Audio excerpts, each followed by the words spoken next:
So sa araw na ito mga idol ay tayo ay magbabahagi ng kunting idea, dahil po ay mayroon po nag-request sa atin na kung saan ay isi-share natin kung ano yung idea na mayroon tayo dito sa ating ginagawa sa pagtatanim ng sili. Katulad nito ay siling panigang at siling labuyo. Ayan.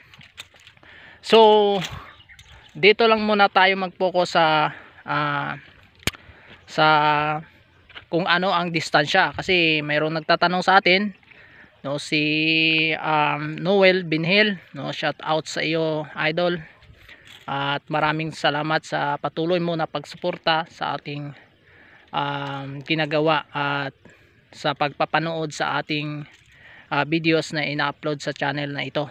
So maraming salamat, at maraming salamat din sa lahat ng mga subscriber natin, and then sa mga tagapagpanood, tagapagsubaybay sa ating ginagawa at ina-upload dito sa ating channel. So proceed na tayo sa ating pakay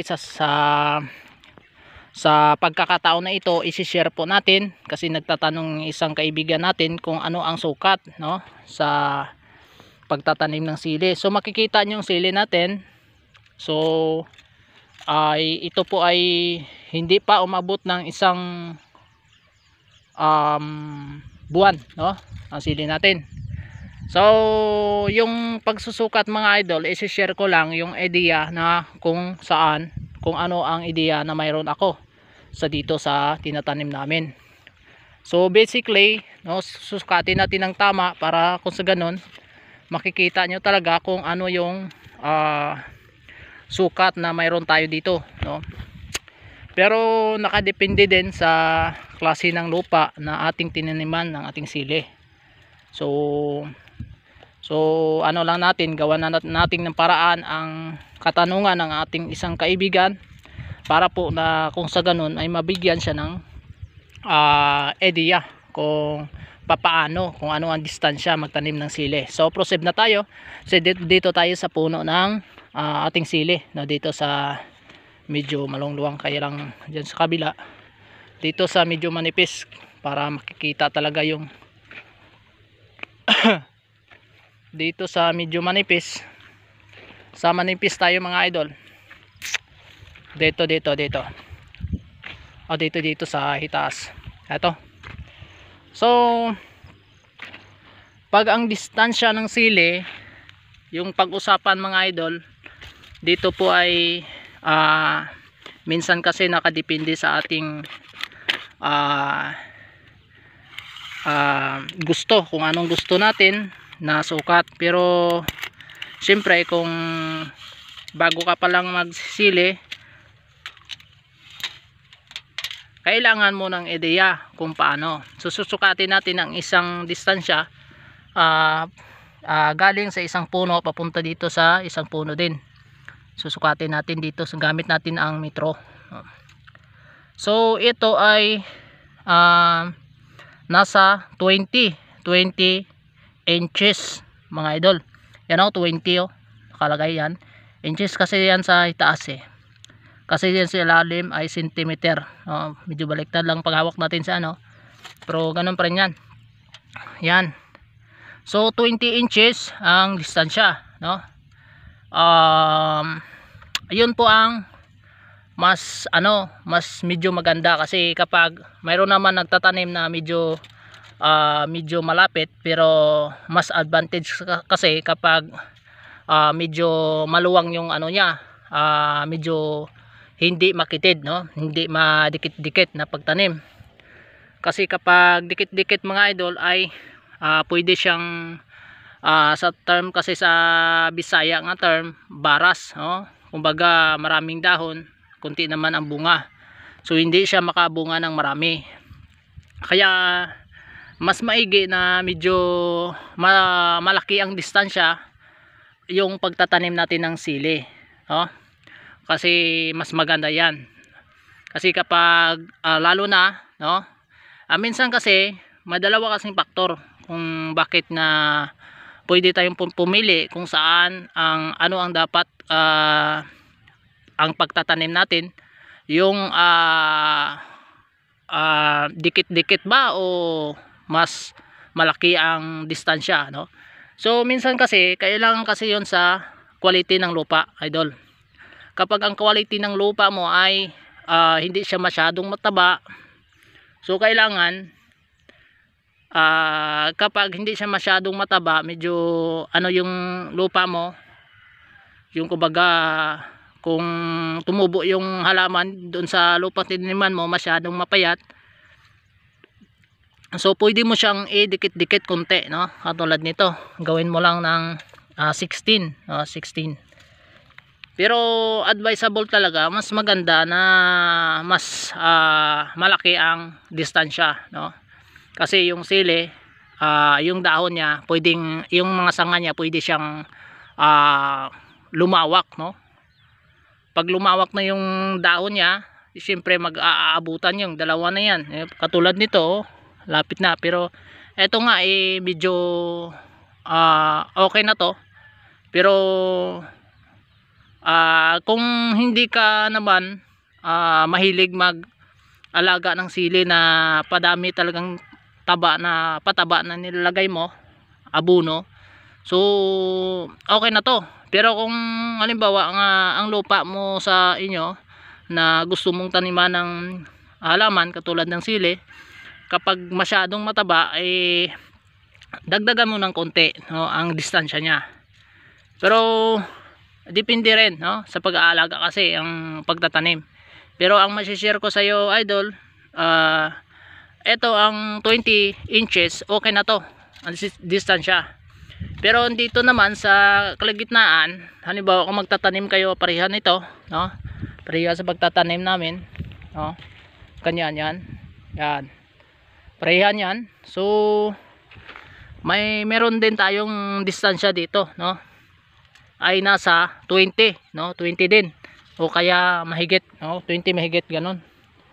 Pero kung isang linya lang din, okay na yun ang ano, kahit medyo mataba yung lupa natin, okay na yun 20 inches. Pero kung halimbawa mas mataba pa ang lupa nyo dyan sa inyo kaysa amin, no, pwede na one line, tapos ganyan yung ang distansya 20. Pero kung 2 lines, no, pero mas mataba pa dito ang lupa sa inyo kaysa dito sa amin, so maigian mo pa nga i-distansya mo to konti, no? Gawin mo ng 24, no? Kasi ito mag-aabutan talaga to mga idol, no? Mag-aabutan yan. Yan, katulad niyan, no? Makikita nyo mga idol, oh. Ayan, nag-aabutan na, halos nag-aabutan na. So ganyan po ang mangyayari sa sili kapag masyadong ano, no? Masyadong malapit yung isag-isa, no? So yun po ang i-share natin, no? Kapag yung linya lang niya, distansya po natin ay 20. Kailangan po 20 inches yung pag ganyan, no? Yan. Tapos ang ganyan po ay 20 o mahigit, no? Yung pabalabag, no? Ganyan. 20 mahigit. Pwede na din yan. Pero kung mas mataba yung lupa sa inyo, mas mataba pa dito sa lupa namin, so mas maigi na 20 to 24. Oh. Ganyan yung tanim namin. Kasi mga idol, kapag labuyo naman, ganun rin. Mas maganda nga ang labuyo kung mas malayo nung bawat isang puno. Kasi ang labuyo ay makikita nyo naman masyado siyang mayabong. Katulad nun, no? Kikita nyo. So mamaya lapitan natin yan. Ayun na po idol, na masishare natin sa iyo at sa lahat ng mga tagapagpanood sa atin, no? Small ideas na ating ma-share at maibabahagi sa inyo para sa ganon sa mga baguhan na wala pang ideya. Pero sa akin mga idol ay sa akin lang talaga tong ano, kuro-kuro. Sa akin lang ideya to, experience ko lang.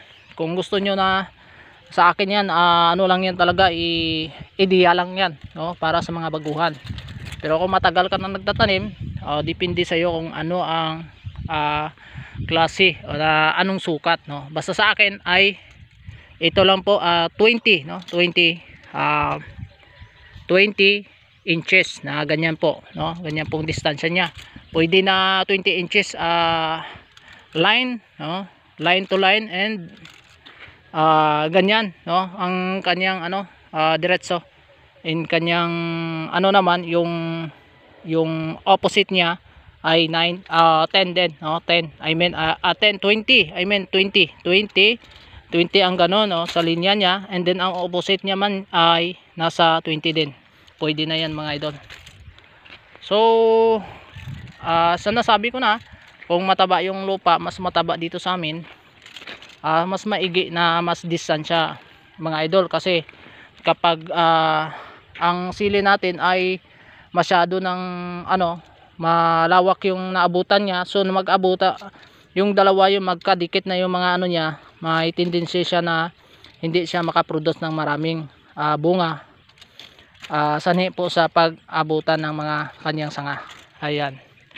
So makikita dyan sa kabila, yun ang labuyo natin. So masyadong malapit ang puno, kaya dito ako nagkukuha ng magandang halimbawa sa pagtatanim, kay ito hindi ito masyadong malapit yung mga puno. So dito ipapakita ko sa inyo yun, no. Kaya lang dito ay masyadong malapit ang puno. Ayan. So labuyo yan mga idol, no. Ayan. So mayroon nag-request sa atin, nagtatanong sa atin, abangan mo na lang ang next video natin. Sisikapin natin na makagawa ng bagong video na napatungkol sa paano magtanim ng mag-alaga ng sili, no. So gawin natin, pero kung gusto mo na hanapin na lang yung mga idea na mayroon akong na-i-post na nauna, previous video natin, mayroong mga idea dyan. Pero hayaan mo idol, ay sisikapin natin na makagawa ng video na kung saan ma-i-post natin para mapanood mo at magpagbigay din tayo ng kunting idea para po sa pagtatanim ng sili kung paano. Ayaw na po sa ating kaibigan na nag-request, no?